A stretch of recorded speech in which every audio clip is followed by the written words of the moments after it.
Au mariage de ma sœur Lorraine à Atlanta, j'ai découvert que mon nom avait été effacé de la liste des invités. 4 mots, invité de la mariée, optionnel étaient griffonnés sur le plan de table. Elle a ri. Plus de place pour mes vrais amis, a-t-elle dit. Au moment où la pièce montée a été coupée, j'avais annulé ses paiements, mais la véritable bombe allait déjà frapper son téléphone. Merci beaucoup d'être là avec nous aujourd'hui. Avant de plonger dans l'histoire, j'aimerais savoir d'où vous nous regardez. Laissez un commentaire avec la ville où vous vivez. Maintenant, plongeons dans l'histoire d'aujourd'hui. La salle de bal d'Atlanta bourdonnait de rire et de tintements de verre tandis que je me tenais là, un programme de mariage froissé dans ma main moite. Mon nom, Emily Carter, n'y figurait pas. J'avais passé des mois en tant que demoiselle d'honneur de Lorraine, sa bouée de sauvetage non rémunérée lors de chaque crise de nerfs et de chaque demande de dernière minute. Mais lorsque j'ai atteint le plan de table, mon cœur s'est affaissé. Voilà ce que j'ai vu, invité de la mariée, optionnel, griffonné de son écriture parfaite, aucune chaise assignée. J'ai cligné des yeux, la chaleur montant dans ma nuque tandis que ma sœur glissait vers moi dans sa robe à $8000, ses boucles blondes rebondissant comme si elle était la maîtresse du monde. Oh, a-t-elle dit, son sourire narquois me transperçant, je ne pensais pas que ça te dérangerait de rester debout. Plus de place pour mes vrais amis. Son rire a retenti, aigu et insouciant, alors qu'elle tournoyait, me laissant près de la table des desserts, invisible. J'avais toujours été son ombre. Emily, la discrète et fiable, celle qui ne disait jamais non. Comme lorsqu'elle m'a appelé il y a 6 mois, la voix tremblante, j'ai besoin de $1200 pour la compte de la salle. Juste jusqu'après la lune de miel, je le jure. Je les ai envoyés ce soir-là. Sans poser de questions. Ou lorsqu'elle a envoyé un texto, le week-end d'enterrement de vie de jeune fille est fichu à moins que tu ne me donnes $400. La famille est de la famille, n'est-ce pas? Je lui ai envoyé de l'argent via Venmo, ignorant le trou dans mon estomac. J'ai même continué à payer son compte Netflix parce qu'elle ne pouvait pas perdre sa liste de visionnage.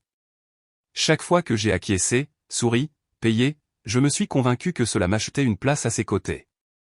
J'avais cousu son voile à 2 heures du matin, je l'avais calmé lorsque le fleuriste a démissionné, j'avais conduit 3 heures pour récupérer son gâteau. Tout cela pour ça, une étiquette d'invité de la mariée, optionnelle, qui criait que je n'avais pas ma place. L'air était lourd, humide de jasmin et de trahison. Je l'ai regardé poser pour les photos, son bras lié à celui d'amis que je n'avais jamais rencontrés. Leur siège était rembourré et nommé, ma poitrine se serrait, une douleur sourde se répandant. Je n'étais pas seulement négligé, j'étais jetable, un accessoire qu'elle avait utilisé et jeté. Pendant des mois, je m'étais investi dans sa journée, croyant que c'était important. Mais là, effacé de son image parfaite, quelque chose en moi s'est brisé. Ce n'était pas une erreur, c'était un message. Et j'avais été trop aveugle, ou trop loyal, pour le voir venir. La salle de bal vibrait au rythme de la mélodie lente et sirupeuse du groupe, mais je suis resté planté près du bar. Le arrière-goût des paroles de Lorraine, plus de place pour mes vrais amis, me travaillait les entrailles. L'air était épais de parfum et de sueur, ce genre de chaleur qui vous donne l'impression d'être piégé. Je l'ai regardé de l'autre côté de la pièce, tournoyant avec sa demoiselle d'honneur, sa robe à $8000 captant la lumière comme si elle était le soleil et moi, juste une poussière dans son orbite.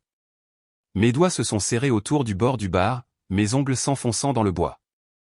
J'avais passé des mois à la soutenir, à coudre son voile, à rechercher les fournisseurs, à avaler ses crises de colère, et elle m'avait remboursé avec un sourire narquois et une gifle en me faisant rester debout. La colère a éclaté, brûlante et irrégulière, un sentiment que j'avais enfoui si profondément que je le reconnaissais à peine. Le barman m'a servi un bourbon, ses yeux se fixant sur ma prise tendue. J'ai hoché la tête en signe de remerciement et l'ai pris, le verre frais contre ma paume. J'ai sorti mon téléphone, l'éclat de l'écran dur dans la lumière tamisée. Mon application bancaire s'est ouverte comme une confession. Chaque transaction était une marque de ma confiance aveugle. Voilà ce que j'ai vu, $1200 transférés à Lorraine il y a 3 mois, étiqueté aide pour la salle, toujours sans réponse, même un murmure de remboursement.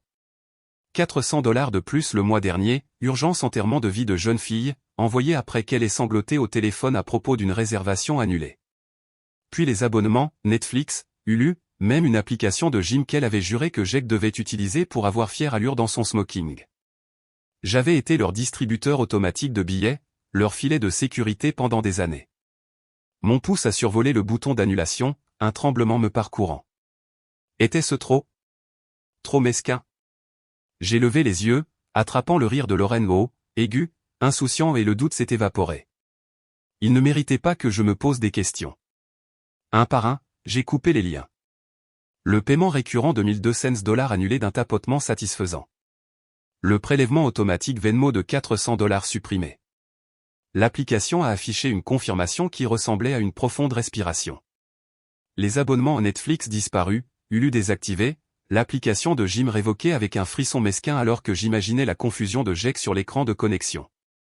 Mon pouce est accéléré, un cocktail de peur et de défiance me traversant. Je n'avais pas fini.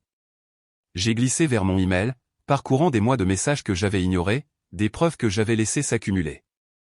Voilà ce que j'ai vu, un reçu de spa de Lorraine, $1200, daté du lendemain de mon virement pour la salle. Son texto débordant d'enthousiasme pour les soins de beauté de la mariée. Un autre du téléphone de Jack, une addition de barre de $400 de son week-end d'enterrement de vie de jeune fille. Un selfie joint avec la légende, ça valait chaque centime. Mon argent, leur mensonge. Je les ai tous joints aux captures d'écran, au redatage, preuve qu'elle m'avait manipulé et j'ai tapé un objet, félicitations, marié. Mon message était bref. Profitez du gâteau. J'ai appuyé sur envoyer, le souffle qui en est sorti résonnant dans mes oreilles comme un coup de feu. Le groupe a entamé un rythme plus fort, les cuivres assourdissant les conversations. Je me suis appuyé contre le bar, regardant la foule tourbillonner.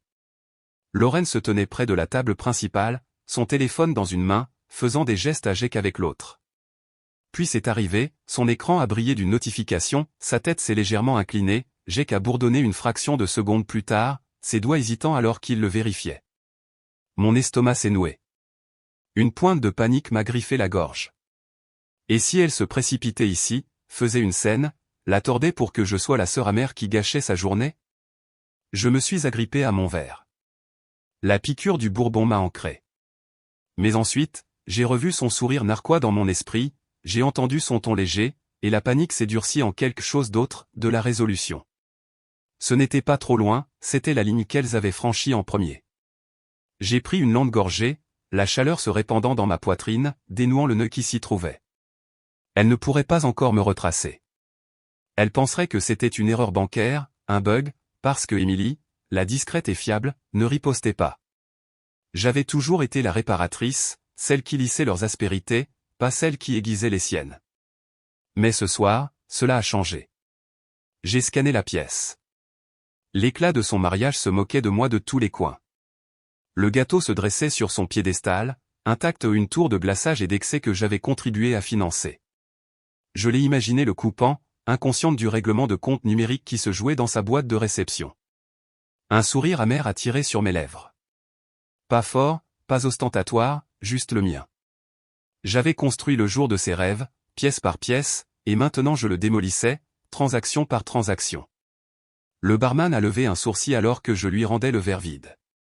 Une dure journée, hein, a-t-il dit, sa voix basse par-dessus la musique. Tu n'as rien vu, ai-je répondu, lui glissant un billet de 5 froissé. Il a souri, comme s'il avait assisté à 100 rébellions silencieuses de cet endroit. Je me suis redressé, lissant les plis de ma robe, celle que je m'étais achetée moi-même, sans aumône de sa garde-robe débordante. La musique a gonflé, une note triomphante frappe en l'air, et j'ai murmuré, à votre journée parfaite, sœur. Ce n'était pas un cri de joie, c'était un vœu. Elle m'avait humilié dans une salle pleine d'étrangers, mais j'allais réécrire la fin. J'ai rangé mon téléphone au son poids plus léger maintenant et me suis détourné de la piste de danse, la laissant se prélasser sous les projecteurs. Demain, elle verrait ce qui se passe lorsque vous brûlez celle qui vous a soutenu tout le temps. Le lendemain matin du mariage de Lorraine, je me suis réveillé avec un mal de tête et un téléphone bourdonnant comme un nid de frelons. La brume du bourbon s'était dissipée, mais la piqûre de son sourire narquois persistait. J'ai attrapé mon téléphone portable, m'attendant à des excuses pour la gueule de bois, peut-être un désolé à moitié cœur pour le coup de la place debout. Au lieu de cela, 2 textos ont jailli, Lorraine, tu es morte pour moi. Court et venimeux. Et celui de Jack, quel est ton problème? Mon estomac s'est tordu, une froide terreur s'est insinuée. Je n'avais même pas assimilé leur signification lorsque j'ai ouvert Instagram par intuition. Voilà ce que j'ai vu, le premier coup, une photo de la robe de demoiselle d'honneur lilas que j'avais portée, celle pour laquelle j'avais déboursé 300 $ parce que Lorraine ne pouvait pas se permettre des extras publiés sur un site de revente, étiqueté de son nom, sous-titré « Je débarrasse les poubelles ». Mon souffle s'est coupé, aigu et superficiel. Elle avait pris ma loyauté, des heures d'essayage, l'argent que j'avais gratté, et l'avait vendu pour des broutilles, comme si de rien n'était. Comme si je n'étais rien. Je me suis assise sur mon lit, la pièce tournant, sa trahison s'enfonçant plus profondément. Mes doigts tremblaient alors que j'ouvrais notre chat de famille, celui qui était généralement rempli des liens de recettes de maman et des blagues nulles de papa. J'ai tapé vite, joignant la capture d'écran de l'annonce et mon reçu bancaire, 300 $, daté d'il y a 2 mois, intitulé « Robe pour le grand jour d'elle ». Expliquez-moi ça, j'ai écrit, envoyant le message avant de pouvoir me rétracter. Le chat est devenu silencieux, puis a explosé. Lorraine a riposté en premier, « Tu es tellement mesquine, Émilie. Ce n'est qu'une robe. » Maman est intervenue, « Ne nous disputons pas, les filles sont habituelles parades de pacificatrices. » Puis la sœur de Jake, Tara, a lâché une bombe, « Attendez, j'ai vu Lorraine dans un institut de Botox le mois dernier. 1200 $ en espèces. Elle a dit que c'était son remboursement de la salle. » Les mots ont fait comme une gifle. Mon argent pour la salle.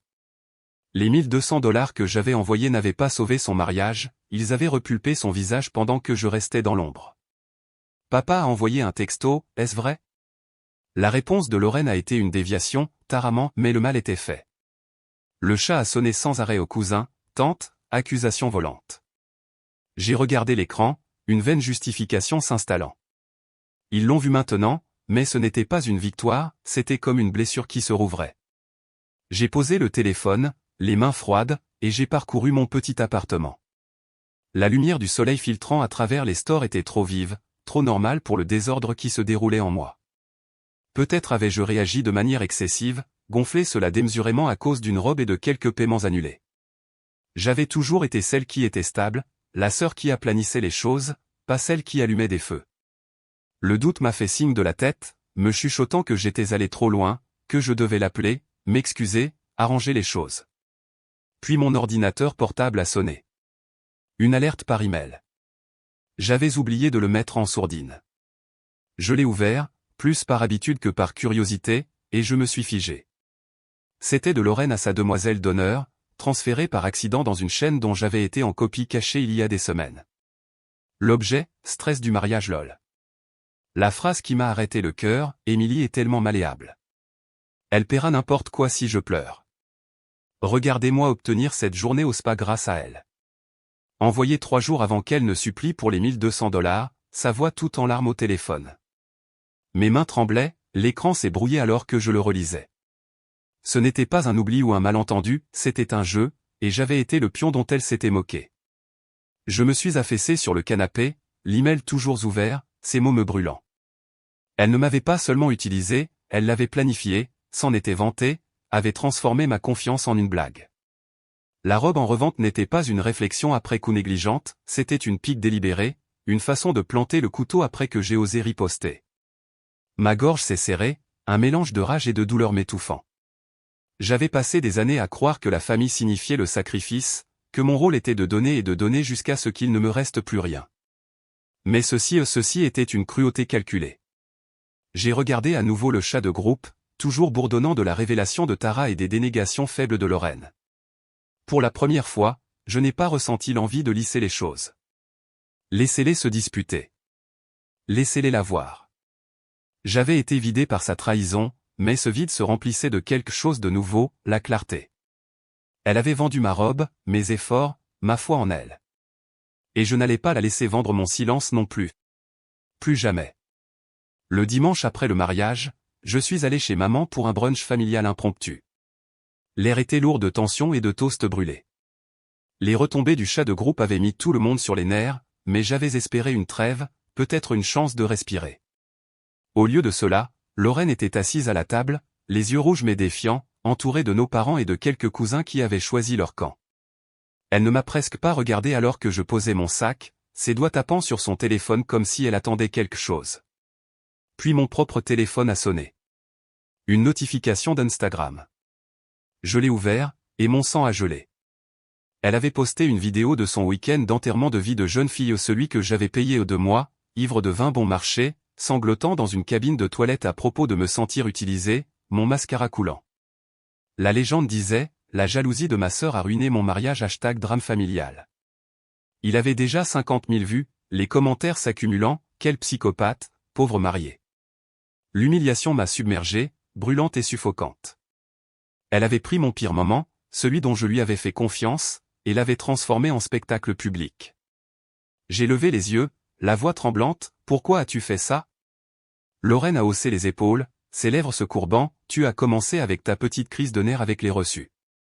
Ne distribue pas si tu ne peux pas encaisser. » Maman a haleté, « Lorraine, supprime ça. » Mais elle a juste roulé des yeux. Je suis sorti en titubant, l'humidité de la Géorgie s'accrochant à moi comme la honte.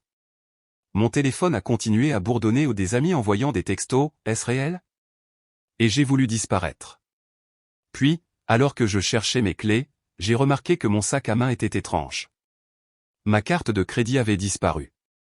Une sensation de malaise m'a frappé, et je me suis connecté à mon application bancaire. Voilà ce que j'ai vu, un prélèvement de 900 $ pour un hôtel de luxe à Canquin, horodaté il y a 2 jours, pendant les préparatifs du mariage, lorsque Lorraine avait emprunté mon sac pour du maquillage supplémentaire. Je suis retourné à l'intérieur en courant, levant l'écran, « Tu as volé ma carte pour ta lune de miel. » Son rire était aigu, méprisant, c'était une erreur, et M. Tu es trop dramatique. Papa a froncé les sourcils, ce n'est pas acceptable, mais elle l'a renvoyé, aussi satisfaite que jamais.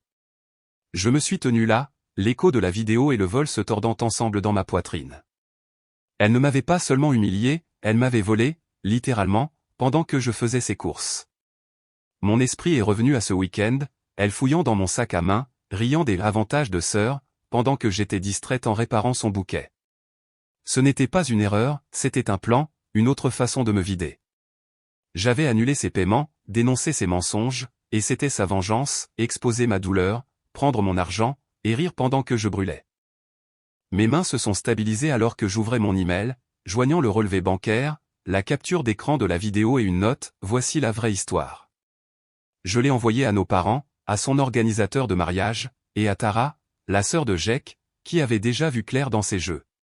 Tu as fini de jouer avec moi, ai-je dit, ma voix basse mais ferme. Le sourire narquois de Lorraine a faibli, juste une seconde. J'ai quitté la maison, la porte claquant derrière moi, et je me suis assise dans ma voiture, le moteur ronflant mais ne bougeant pas. Les commentaires de la vidéo me hantaient, elle est détraquée, mais le prélèvement de 900 $ brûlait plus fort. Je lui avais tout donné, mes économies, ma confiance, ma vulnérabilité, et elle avait tout utilisé comme une arme. La panique a voltigé, me pressant de supprimer mon email, de supplier le pardon, mais je l'ai écrasé. Il ne s'agissait plus de drame, il s'agissait de dignité. Elle était allée trop loin, et je ne reculais pas. J'ai appelé ma banque, ma voix calme alors que je signalais le vol, demandant un blocage. Le calme de l'opérateur, nous allons nous en occuper, était une bouée de sauvetage. Puis j'ai envoyé un texto à Tara, vérifie ton email. Elle est pire qu'on ne le pensait. Je ne savais pas ce qui allait suivre, mais je savais une chose, Lorraine m'avait sous-estimé, et c'était son erreur. La honte était toujours là, mais elle se durcissait en quelque chose d'autre, une force que je ne savais pas que j'avais. Les jours qui ont suivi ce brunch désastreux se sont fondus dans une brume de nuits agitées et de textos sans réponse. Mais mercredi, l'orage que j'avais déclenché a commencé à gronder. Je me suis assise dans mon appartement exigu, les stores à moitié tirés, projetant des ombres inclinées sur le parquet éraflé. Une tasse ébréchée de café froid était posée sur la table, la vapeur disparue depuis longtemps, reflétant l'immobilité qui s'était installée en moi. Mon téléphone bourdonnait sans cesse des notifications de cousins, un appel manqué de maman mais je l'ai ignoré, attendant quelque chose de plus grand. Le calme semblait anormal, comme le calme avant l'orage. Et je savais que Lorraine préparait son prochain coup. Puis le nom de Tara a clignoté sur mon écran. Sa voix, tendue d'urgence, Émilie, ça dégénère. Jake a reçu ton email. Il devient fou. Et l'organisateur panique aussi. J'ai cherché mon ordinateur portable, les mains maladroites de nerfs, et j'ai ouvert le fil transféré. Le message de l'organisateur de mariage était brutal, paiement signalé par la salle. Possible fraude. Remboursement en attente. Mon pouce est accéléré. Les 1 200 $ que j'avais envoyés pour sa salle. Les 900 $ qu'elle avait volés pour Canquin. Ce n'était plus seulement mon combat, cela déchirait son monde en morceaux. J'ai défilé vers le bas, le souffle coupé, alors que la réponse de Jake se chargeait. Quel botox? Quelle amélioration de la lune de miel, Lorraine? Explique-moi ça maintenant. Ces mots étaient bruts, déchiquetés par la trahison, et je pouvais presque le voir Jake, le grand et décontracté en marchant dans leur suite de lune de miel, sa confiance en elle se brisant à chaque tapotement de son téléphone. Une pointe de culpabilité m'a poignardé. Je ne voulais pas qu'il soit pris là-dedans, mais Lorraine l'avait tissé dans sa toile de mensonges. Mes doigts ont plané sur le clavier, incertain de savoir s'il fallait m'excuser ou continuer, lorsqu'un autre appel est arrivé. Tante Clara, sa voix grave mais ferme, perçant ma brume. Émilie, j'ai vérifié mes relevés bancaires après ton email. Lorraine a retiré 2 000 $ le mois dernier. A falsifié ta signature sur le bordereau, m'a dit que tu avais approuvé quand j'ai demandé. Je l'ai laissé passer. Fou de ma part, mais plus maintenant. La pièce a basculé, et j'ai serré la coudoir, m'enfonçant plus profondément dans le canapé.